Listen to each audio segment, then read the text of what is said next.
utakufa yule, utakufa vibaya wewe na kuhurumia.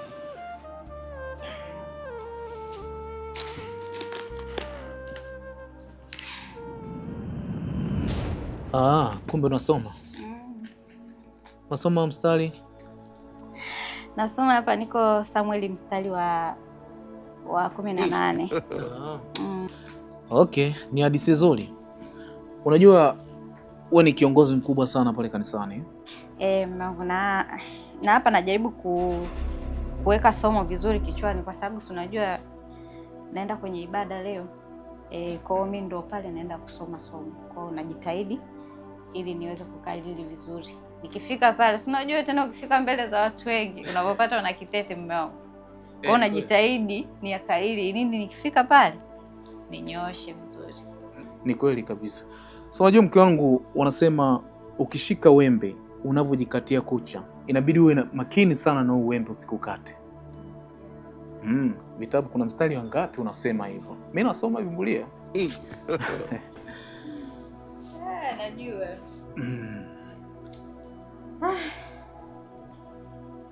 Mungu. Kwani saa ngapi saa hizi? Saa 2. Sasa mume wangu.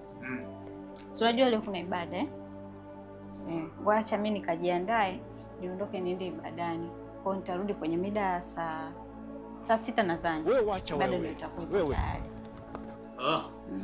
Kwa makini. Kwani kanisa kule juu? Kanisa la hapo juu. Sasa kwani mimi nasali kanisa gani jingine mume wangu? Au ni kukodie boda? Hapana mume wangu. Hapo tu kweli unikodie boda. Unajua mimi nakupenda sana. Kwa hiyo sipendi uteseke, sipendi umie.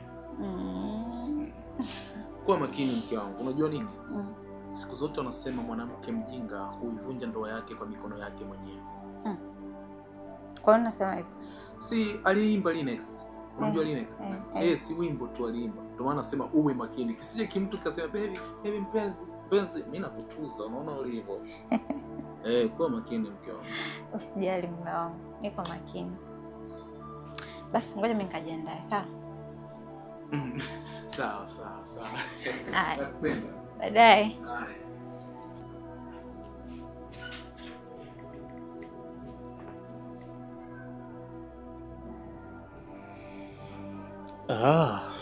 Kumbe. Sasa acha inyeshe, alafu tuone wapi panavuja.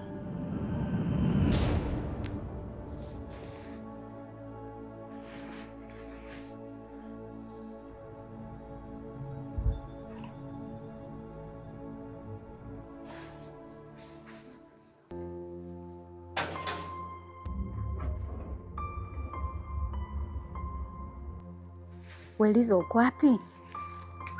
Utakufa yule.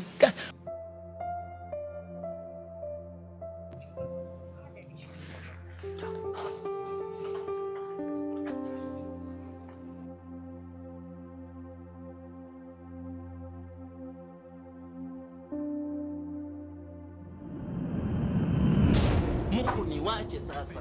Bariki wengine pia. Utaniua na baraka Mungu wangu. Utanivunja na baraka. Uhimidiwe, uinuliwe, sifa na utukufu zikurudie.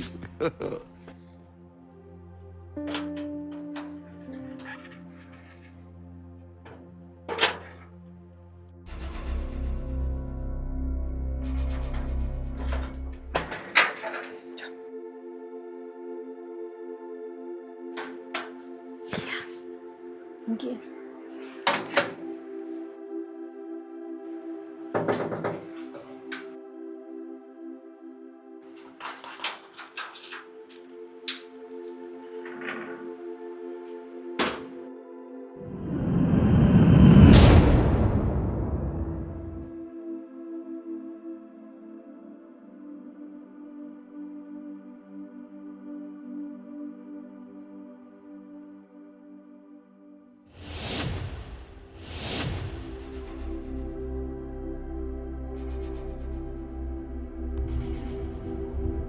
Halo, mzee. Shikamoo. Samahani, nilikuwa naomba uje hapa nyumbani na mama mara moja. Kuna kitu cha dakika 20 tu, samani, lakini samani kwa kusumbua, ila nakuomba sana mzee wangu. Naomba unisaidie kwa hilo tu mzee wangu. Sijawahi kusumbua, lakini naomba tu kwa leo. Haya mzee wangu, nashukuru. Mama yupo? Basi hata wewe mwenyewe tu njoo, hata wewe mwenyewe. Haya.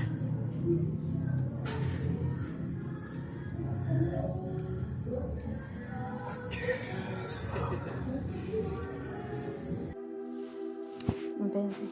Naam baby. Hivi unajua hivi vitu mume wangu hajawahi kunipatia. Kweli tena. Sasa mwanangu, naona toka nimefika hapa ni muda sasa, na unazidi kwenda, alafu na muda huu ni usiku.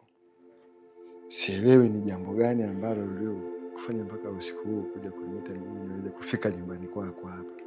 Sijui unaweza kanidokezea kidogo? Kwanza samani mzee. Bila samani mwanangu. Hili jambo lenyewe halina muda mrefu, ni kama dakika 20 ama 25. Sasa tutakuwa tumemaliza. Staili moja tu. Unataka kuniambia na mwili wote ule ina maana kitandani gogo? Usione tu ule mwili, hana chochote.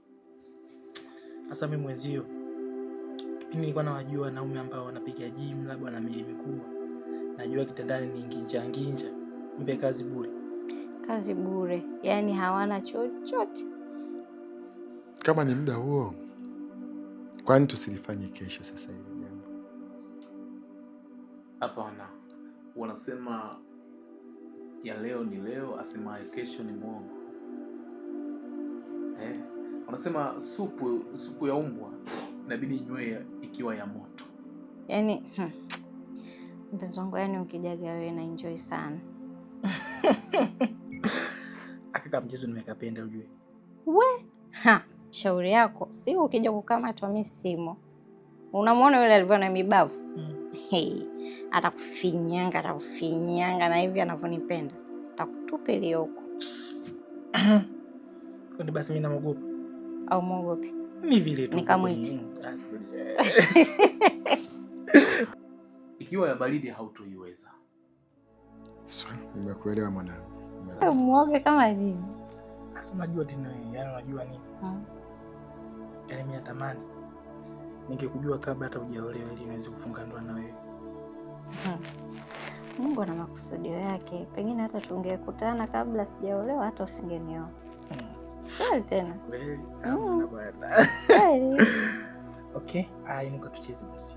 Tucheze? Tucheze tena. Na huyu mwenzio mbona sijamuona hapa? Yupo lakini hajambo. Mke wangu. Nimemwagiza ameenda dukani. Hivi mzee? Walimaanisha nini kusema samaki mkunje angali mbichi? Si kidogo bwana. Muda wa kuondoka usije tukakamatwa. Ninachotaka kukuambia mwanangu, huo ni usemi wa wahenga. Usemi wa wahenga. Yawezekana kukawa kuna jambo na ndio maana ukasema hivyo, lakini hiyo ni misali. Utakufa yule, utakufa vibaya wewe, na kuhurumia. Kama kuna jambo. Basi sawa mzee, naomba tungekaa hapo nje. Hapo nje. Basi hakuna neno. Samani lakini. Bila samani mwanangu. Wewe ni mwanangu. Umeniolea mwanangu, kwa maana umesharudi ule upande wa kwangu. Kwa hiyo lolote ni jambo la heri. Uwe na amani mwanangu, uwe na amani.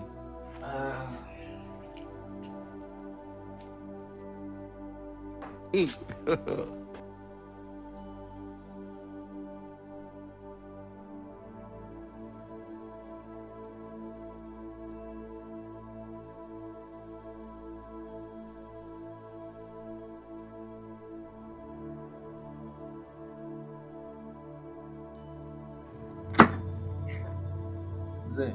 Naam baba. Samahani sana kwa kuweka hapa nje. Ndio.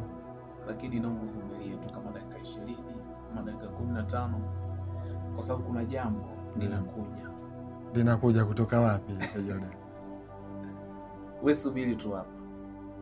Leo mimi ni mzee na usiku huu baridi sasa, yani sina kuaje hapo, lakini kwa kuwa umeniita na jambo lenyewe lina uzito mpaka tunafikia hatua ya kukaa nje kwa muda huu, sio mbaya.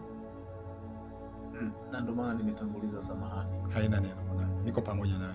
Sawa. Niko pamoja nawe.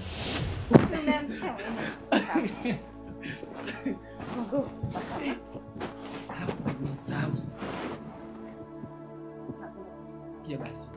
Kimoja cha mwisho.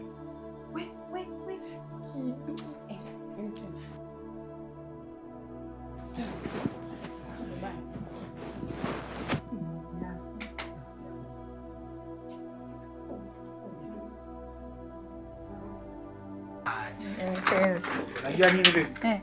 Kati ya siku ambayo nimeenjoy toka nikufahamu wewe hii mama. Tunaenda huku, tunarudi huku. Tunaenda huku, tunapeleka shakuoa. Haka kamtindo kazuri mama. Unajua kwa sababu gani? Yaani mpaka mdogo wake akarudi. Wewe. Tutakuwa tumeenjoy sana. Wewe. Kwa kweli baby, nimefurahi. Umeenjoy? Sasa mimi mwenyewe napeleka. Umejisahau yani kama bedu. Kila mara siku moja nije nikuwe mpenzi. Swala la muda. Wewe una nini lakini? Twende basi, utakamatwa hapa, twende. Wewe twende basi. Mimi nakuacha huko. Mama yangu. Joy.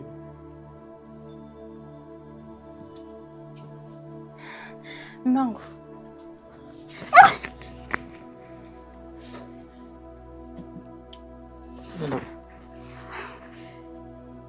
Shikamoo baba. Jambo.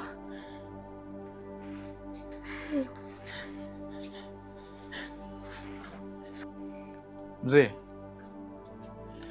kwanza samahani sana kwa ule muda ambao nimekuweka kwa dakika nyingi sana, na haya ndo matokeo yake ambayo tulikuwa tunasubiri.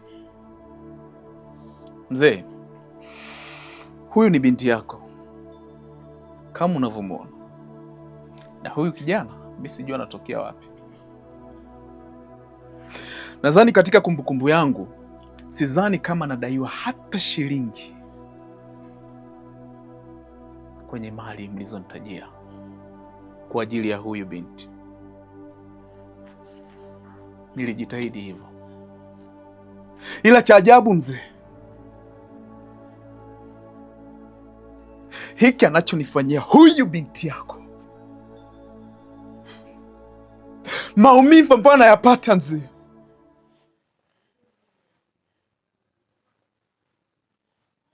ni siri ya mkuki wa Masai kwa nguruwe.